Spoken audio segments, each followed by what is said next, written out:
دوستو، ایک مرتبہ ایک مولانا صاحب نیم کے درخت کے نیچے کچے صحن میں بیٹھے ہوئے بچوں کو پڑھا رہے تھے اور بچے بلند آواز میں اپنا سبق دہرا رہے تھے۔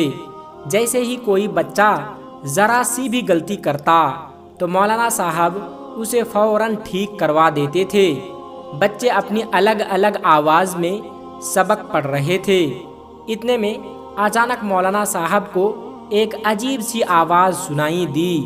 آواز سن کر مولانا صاحب ہڑبڑا گئے اور کہنے والا کہہ رہا تھا کہ میاں جی السلام علیکم۔ مولانا صاحب جن بچوں کو پڑھا رہے تھے ان سب کی آواز کو پہچانتے تھے، لیکن یہ آواز الگ تھی۔ تبھی تو مولانا صاحب ہڑبڑا گئے۔ مولانا صاحب نے جواب دیا وعلیکم السلام۔ ان کے سامنے تقریباً 7-8 سال کا ایک لڑکا اپنا سر جھکائے کھڑا ہوا تھا اور اندر آنے کی اجازت مانگ رہا تھا۔ مولانا صاحب نے کہا کہ آ جاؤ میاں، اندر آ جاؤ، اکیلے آئے ہو کیا؟ کوئی اماں ابا ساتھ نہیں آئے؟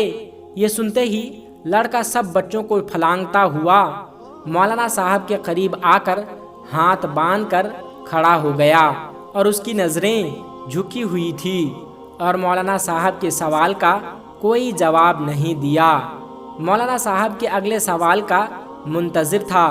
مولانا صاحب کو خود ہی پوچھنا پڑا کہ کیوں میاں، کون ہو تم اور کہاں سے آئے ہو؟ کیا کچھ پڑھنا چاہتے ہو؟ بچے نے جواب دیا جی ہاں مولوی صاحب، آپ مجھے اپنے شاگردی میں لے لیجئے۔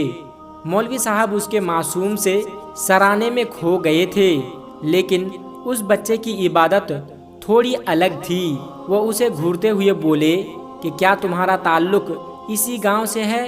یہاں تو لوگ پنجابی ٹھیک طرح سے نہیں بول پاتے اور تم ہو کہ اردو بول رہے ہو۔ لڑکا ذرا سا بھی نہیں گھبرایا اور بولا کہ اصل میں مولانا صاحب اس سامنے والے جنگل کے پیچھے کے گاؤں سے آیا ہوں جہاں ندی بہتی ہے۔ آپ کو تو پتہ ہی ہے کہ پچھلے مہینے میں موسلا دھار بارشوں کی وجہ سے وہاں سیلاب آ گیا تھا اور اس سے بہت سارے درخت بھی اکھڑ گئے تھے، لوگوں کے گھر بھی تہس نہس ہو گئے تھے، ہمارا گھر بھی اس میں ڈوب گیا تھا۔ اس طرح میں اپنے والدین سے بچھڑ گیا اور اب میں چاہتا ہوں کہ میں آپ کے پاس رہوں، کیونکہ اس گاؤں کے تمام بچے آپ سے فیضیاب ہوتے ہیں۔ میں آپ کے ساتھ رہنا چاہتا ہوں۔ مولوی صاحب نے جب ان کی یہ بات سنی تو حیرت سے بولے کہ لڑکے، تمہاری عمر کیا ہے؟ قد کانٹ سے تو 7 یا 8 سال کے لگتے ہو، مگر بات چیت تو بڑوں جیسی کرتے ہو۔ بچے نے کہا جی میں 13 سال کا ہوں، بیماری کی وجہ سے میرا قد چھوٹا رہ گیا۔ اس کی یہ بات سن کر تمام بچے کھلکھلا کر ہنسنے لگے۔ مولوی صاحب نے وہیں بیٹھے بیٹھے چھڑی سے ڈانٹ دی اور پھر بچے سے کہنے لگے کہ اچھا بچے، تم آج سے خود کو ہمارے شاگردی میں سمجھو، اور ہاں تمہارا نام کیا ہے؟ بچے نے کہا جی میرا نام مراج الدین ہے۔ اس کی اردو پر دیہاتی بچے پھر سے ہنسنے لگے اور اب تو مولوی صاحب بھی ہنس پڑے تھے اور انہوں نے سب بچوں کو چھٹی دے دی اور کہا کہ اگر کہیں کوئی اچھا سالن مل جائے تو میرے واسطے اسے ایک کٹورے میں ڈال لینا، دال ساگ تو مجھے ہضم نہیں ہوتا۔ نیا لڑکا یہ بات سن رہا تھا اور جلدی سے بولا کہ مولوی صاحب آج میں آپ کے لیے کھانا لاؤں؟ میری بہن اس سے اگلے گاؤں میں رہتی ہے اور بڑا اچھا کھانا بنا لیتی ہے۔ مولوی صاحب کے منہ میں پانی تو آ گیا، پھر بھی دکھاوا کرتے ہوئے بولے کہ تم کہاں اتنی رات کو اگلے گاؤں میں جاؤ گے؟ آج ویسے بھی چودھری صاحب کے یہاں سے اچھا کھانا آ ہی جائے گا، جمعرات ہے نا، اس لیے۔ اس کے بعد اس نے اس لڑکے کو ایک بڑے سے حجرے میں جہاں باقی سارے طلباء رہتے تھے وہاں پہنچا دیا اور وہ بچہ سب کے ساتھ کھجور کی چٹائی پر سو بھی گیا۔ تو دوستو، اس طرح سے وہ لڑکا جس کا نام مراج الدین تھا وہ مولوی صاحب کا باقاعدہ شاگرد بن گیا۔ اس کا حافظہ